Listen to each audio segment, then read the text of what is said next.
ஓர் அழகான கிராமத்தில் ஓர் அழகான கணவன் மனைவி மிகவும் சந்தோஷமாக வாழ்ந்து கொண்டு வந்தார்கள். கணவன் பெயர் வேலன், மனைவி பெயர் வேலம்மாள். வேலம்மாள் தன் கணவனே கண் கண்ட தெய்வம் என்று மிகவும் மகிழ்ச்சியாக வாழ்ந்து கொண்டு வந்தாள். ஆனால் வேலன் அப்படி இல்லை. சில தவறுகளை தன் மனைவியிடம் மறைத்தான். பின்னாளில் இத்தவறுகளே பெரிய பிரச்சனையாகும் என்று அவனுக்கு தெரியவில்லை.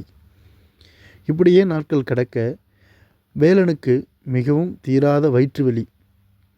என்ன செய்வதென்று தெரியாமல் வேலம்மாள் பக்கத்தில் உள்ள மருத்துவரிடம் வேலனை அழைத்துச் சென்றாள்.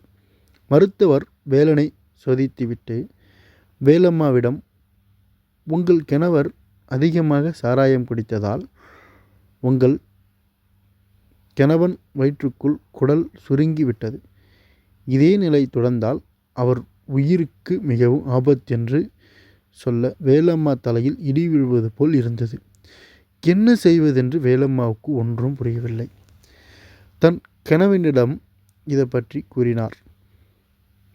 இனிமே நீங்கள் சாராயம் குடிக்கக்கூடாது என்று தன் மீது சத்தியம் செய்யுங்கள் என்று வேலனிடம் கேட்க வேலன் யோசிக்காமல் சத்தியம் செய்தான். உடனே வேலம்மாவுக்கு ஒரே மகிழ்ச்சி. தன் கணவன் தன்னிடம் சத்தியம் செய்துவிட்டார், இனிமே குடிக்க மாட்டார் என்று.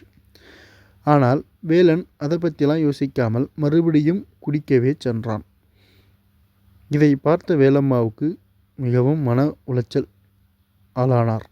என்ன செய்வது என்று தெரியாமல் வீட்டில் அழுதபடி இருந்தார்.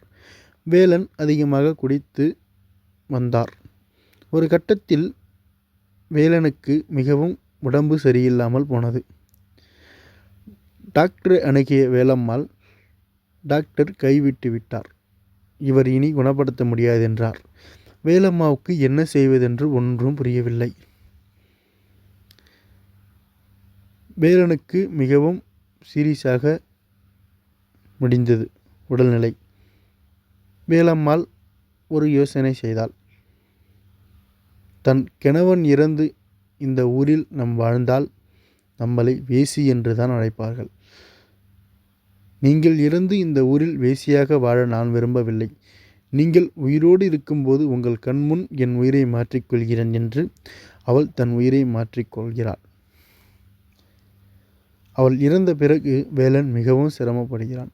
அப்போதுதான் வேலனுக்கு புரிகிறது, இருக்கும்போது தன் மனைவியின் பேச்சை கேட்காமல் நம் இஷ்டப்படி ஆட்டம் போட்டோம்.